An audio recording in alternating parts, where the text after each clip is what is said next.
Joining me now is Auto Workers for Trump founder Brian Pannebecker. Brian, great to have you on board. What do you think of the auto tariffs? Are you happy about them? Yeah, I'm happy about them, and every auto worker I've talked to in the Metro Detroit area is very happy about them. Donald Trump said he was going to do that, and he's keeping his campaign promises. So that's going to force the domestic auto companies to build their plants and source their products in the Metro Detroit area as well as other parts of the United States, and we're very happy about it. Yeah, a lot of people are not, but let's face it, he is the, it's the art of the deal, right? And you have faith in his negotiating skills. 100%. He wrote the book on negotiating, and he's not afraid to play hardball with these folks. We have a lot of friends in Canada, but guess what? We want the jobs and we need the money in America. So send those jobs to Michigan, Macomb County, where I live, and we got a lot of people on layoff that'll be happy to go back to work. I want to get into, and I know it's not an old story, but it's an interesting one. You tell the story of a high-level whistleblower at Stellantis, Chrysler, contacting you. Tell me about that. Yeah, great. I'm glad you asked, Ashley. I was contacted last fall, I believe it was in October, by a vice president of manufacturing who is going to remain anonymous.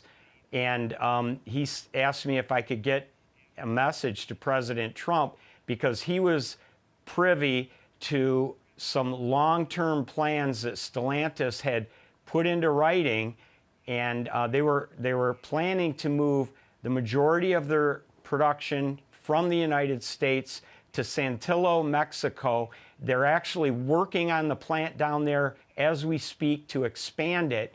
And they're getting away with it under the USMCA by saying it's to provide additional capacity.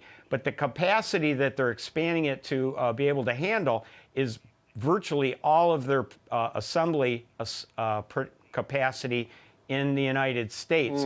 They had to wait, though, until the current UAW contract expires in 2027, when they will be allowed to close plants up here, and that's when they plan to move that. So I made that announcement to the public in front of President Trump at a rally. He had called me up on stage, and I told people that I'd been contacted by that whistleblower and what Stellantis's plans were.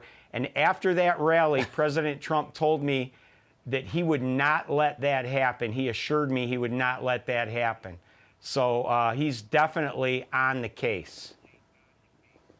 Very good. It's funny, we're just not used to a politician who keeps his promises, to your point, but he clearly is doing that. So I thank you, Brian Pannebecker, for joining us today to tell us about your support and that story. Fascinating stuff. Brian, thank you. Thank you, Ashley. All right.